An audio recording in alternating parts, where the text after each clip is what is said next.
Oh, yeah. Little jamming in the morning because it's time for Java with Jen. That's right. Better than me singing. All right. All right, friends. We got a little coffee going. It is Wednesday. It's time for Java with Jen. Java with Jen. All right, friends, if you haven't joined me before, my name's Jen Coken, and it's time to drink a little coffee together or whatever else might be on your cup because I'm not judging you on this fine, fabulous hump day Wednesday in the middle of the week to talk about some topics about women in male dominated spaces, leadership, things that make me go, what? That I've heard from various and sundry people, topics that are of my mind du jour, topics of the day as they were. And today I want to talk about authentic leadership because I feel like authenticity has been thrown around like peanut shells at a ballpark. And sorry if there's background noise. I've got the Blue Angels flying in the background today doing their test run for the Naval Academy graduation on Thursday. Little fun fact about me living in Annapolis between Baltimore and DC, and a 10-minute walk to the Chesapeake Bay, which I'm going to walk to in just a little bit after I finish my coffee with you. Okay, so let's get down to authentic leadership. Like I said, I feel like it's thrown around like peanut shells at a ballpark. I can say that because over the weekend, I was at a ball game in Cleveland against the Minnesota Twins, and we smoked them. Go Guardians! Anywho, you hear a lot about authentic leadership these days. I just want to be authentic. That's an authentic leader, and it's come to the point where I feel like I'm tuning out of the word. I don't know about you, but I have. Because it feels like it's a bunch of bullshit when people are posing trying to be authentic or trying to be like the other influencers that are out there. Now, you as a women executive in a male dominated space may not care about those other influencers as the case would be. However, I think it's incredibly important that each of us find our own voice. So when I think about authenticity, I really did a lot of thinking about this because I began to hear it more and more, but the people I saw talking about it or pretending to be authentic were pretending. It was as if they were posing. And I think what's important is when we talk about authentic leadership, it's your leadership according to you. So if you look at the root word of authenticity or author or authority, AUTH is a Greek word meaning self. So when I talk about authentic leadership, I'm talking about you leading, being true to yourself. How many times have we felt like we've had to whittle ourselves down just to fit in? We have to dress a certain way, say certain things, not say certain things, so that our male counterparts will take us seriously or the board will take us seriously. I think we've spent so much time doing that that sometimes we forget who we are. We spend so much time trying to figure out who we are in relationship to others, what their expectations are of us, what our own expectations are of ourselves, what society tells us we should be or do, that we often don't just sit back and ask ourselves, well, what feels right to me? So when I talk about being true to yourself, the next question I had when I was on this journey, because I've never, look, whenever I talk about something on here, I've always gone through it myself. My life is an experiment for how to be a shitty leader and how to be a great leader, by the way, because I've done some pretty stupid things in my time as a manager and leader.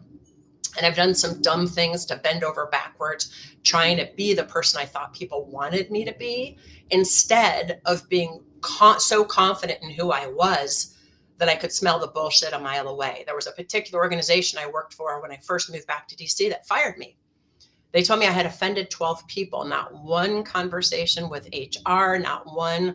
Didn't matter. I was in my first 90 days.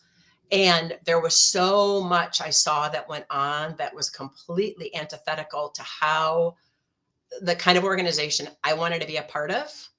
that I was happy to leave, and I should have left long before, because I was starting to be the person who was speaking out about the misogyny, about the homophobia, about the racism I saw within the organization. And then, oh, by the way, I was asked to leave shortly after that.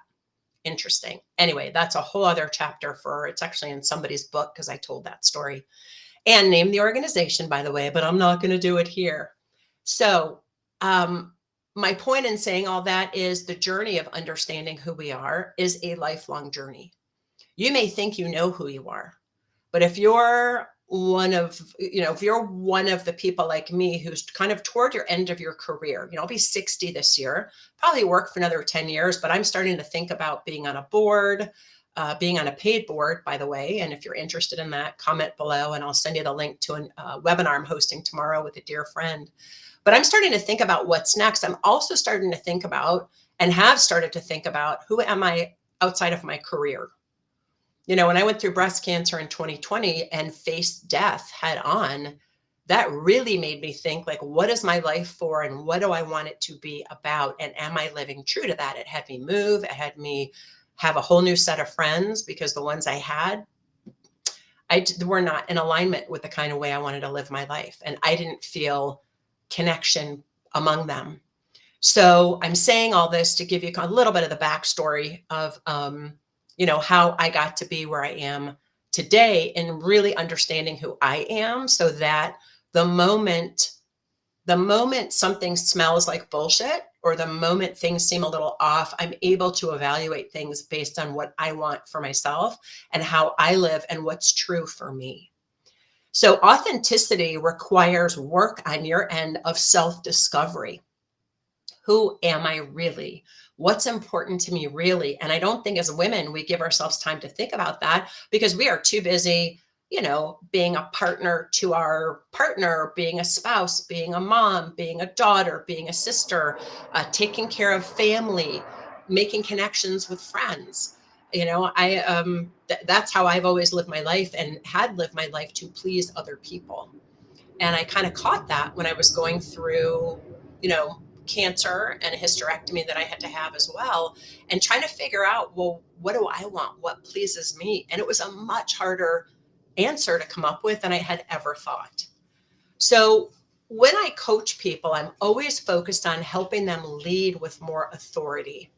And when I say authority, what I mean by that is truly authenticity, being able to be true to yourself and authentic to who you are. When we know who we are and are confident in ourselves, so much so we feel like we have this taproot sunk deep, deep, deep into the ground, then we can authentically be the author of our own journey. We can own all those parts of our journey that maybe we regretted or weren't proud of or are proud of or don't regret, all the pieces.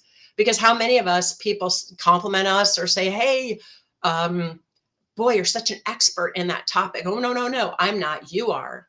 Or don't, thank you. Not even saying thank you for the compliment. It's, oh, what, but you did so great too. It wasn't just me.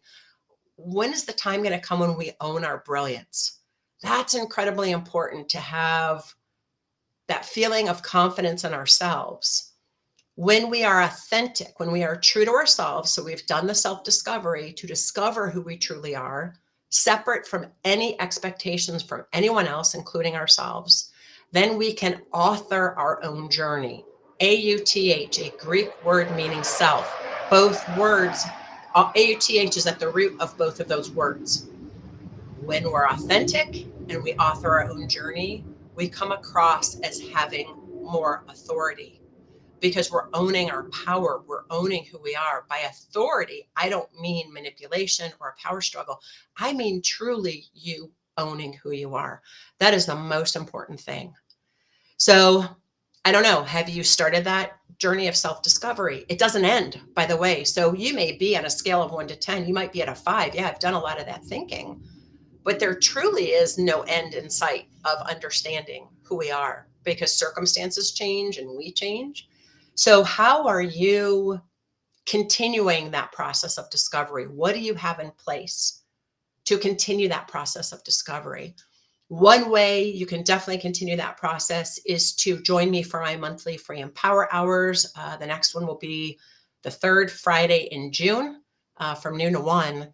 But also make sure that you have either other people around you, or you've got a coach. I know a good one, doesn't have to be me, or a therapist or somebody.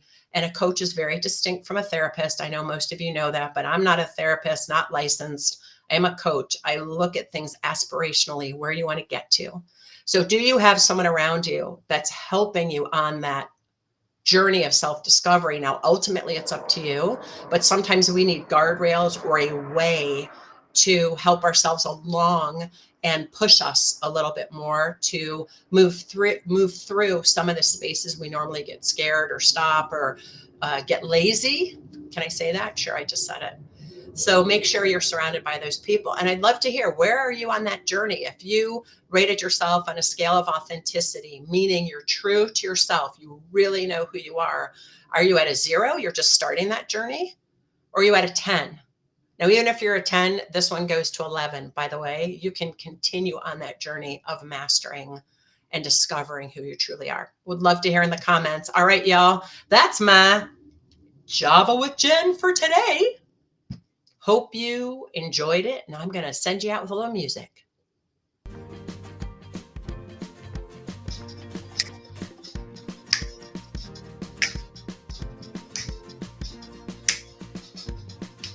All right. Have a good Wednesday.